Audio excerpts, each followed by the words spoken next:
What if I told you Florida is tackling a geography problem on a scale never seen before? With billions of dollars on the line, the Sunshine State's reshaping itself to keep up with its explosive growth. Known for its tourist hotspots and a booming economy, Florida's about to go on a journey that could redefine its future. Stay tuned to find out how this ambitious plan will change the landscape of one of America's most favored destinations. We're committed to releasing 2 videos a week. Make sure you like, share, and subscribe, and hit that bell icon for more visionary builds. Florida, home to Disney World, space shuttle launches, and the Everglades, is the fastest growing state in the U.S. It boasts the 4th largest economy and is the 3rd most populated state, with 1,000 people moving there every day. People are drawn by its mild climate, favorable tax laws, and expanding business community. Tourism, Florida's biggest industry, attracts millions each year to its state and national parks. In 2022, a record 137.5 million visitors contributed over $1 billion to the state's economy. One of Florida's most notable attractions is the Everglades, a UNESCO World Heritage Site spanning 1.5 million acres. The Everglades, one of the largest wetlands in the world, is home to endangered, rare, and exotic wildlife. Contrary to popular belief, the Everglades are not a swamp, but a slow-moving river flowing over an area 40 miles wide and 100 miles long, from the south shore of Lake Okeechobee to the mangrove estuaries of Florida Bay. Florida's population has skyrocketed from 2.7 million in the 50s to 22.6 million in 2023. This growth transformed Florida from an agricultural state with sparsely populated rural areas into a densely populated state. Cities like Miami, Orlando, Tampa, and Jacksonville have expanded so much that they now form a single megacity region known as a megalopolis. However, this urban development has had highly problematic consequences. The state's 21 million residents and 80 million annual visitors generate over 32 million tons of solid waste.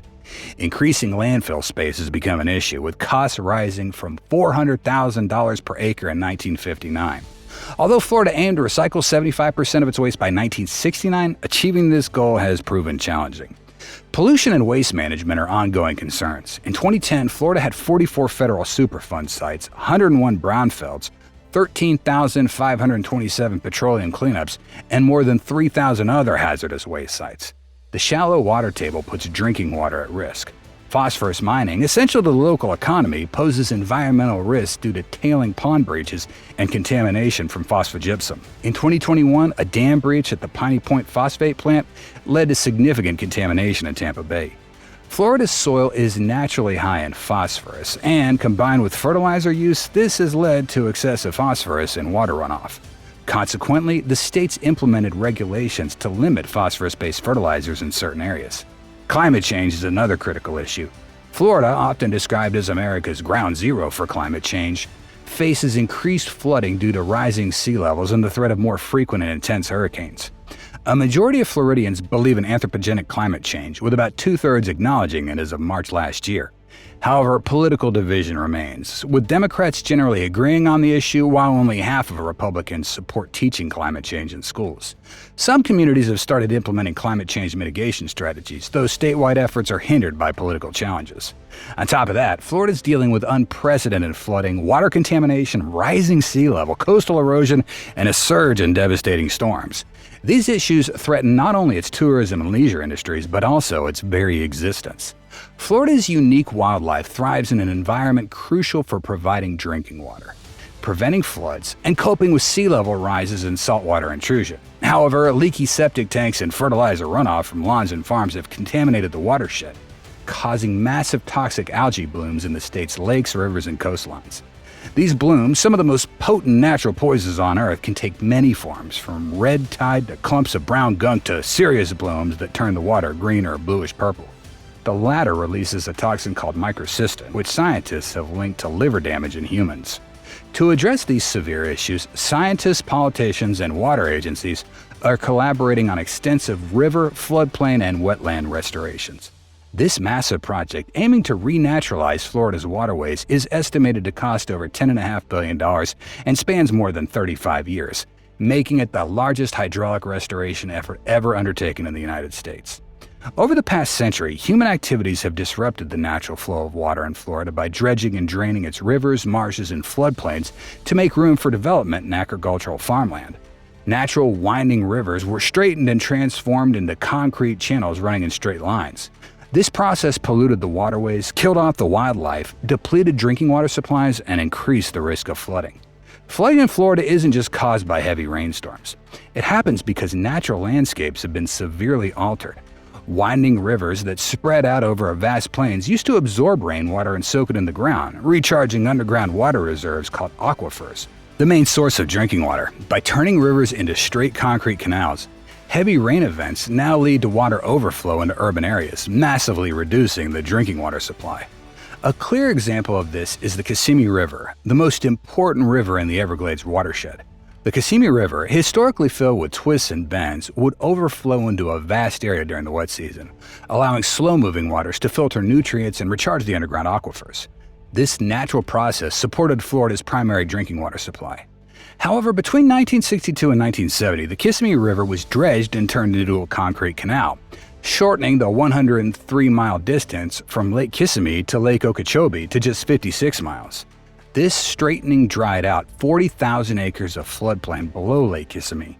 As a result, ranches began grazing cattle on the now dry floodplains, and wildlife habitats and fish populations were reduced by 90%. Throughout the mid-1900s, the practice of straightening and channelizing rivers and waterways spread across Florida, resulting in the entire Everglades watershed being ditched, dredged, and drained. Florida's water, once flowing freely through a network of natural winding rivers, was now confined to concrete canals and flood control structures. This transformation had dire consequences. The state started to run out of drinking water, flooding worsened, and the watershed became increasingly contaminated. In response, engineers decided to restore the natural winding routes of the rivers. Engineers determined that the best method to restore the rivers was to use a material called spoil, which had been piled along the edge of the canal during the channelization process. This spoil was simply pushed back into the canal in a process known as backfilling. The restoration project began in 1999. Over the next 20 years, at a cost of $875 million, 22 miles of concrete canal were backfilled, returning flow to 45 miles of the river's historic channel and restoring approximately 40 square miles of the river's floodplain ecosystem. Reestablishing the floodplain has had a profoundly positive impact throughout the watershed, extending all the way down to Florida Bay. Wildlife's begun to bounce back. Wading birds and waterfowl have returned, sandbars have reemerged, and native plants have started to reestablish themselves. Fish populations have also increased, leading to a rise in bird and alligator populations, benefiting the entire food chain.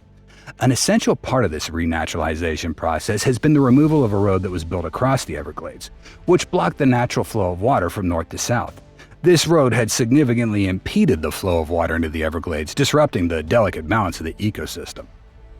Built in 1928, the Tamiami Trail Road was built across the Everglades, forming a barrier that disrupted the natural flow of water from the central Everglades to the southern Everglades.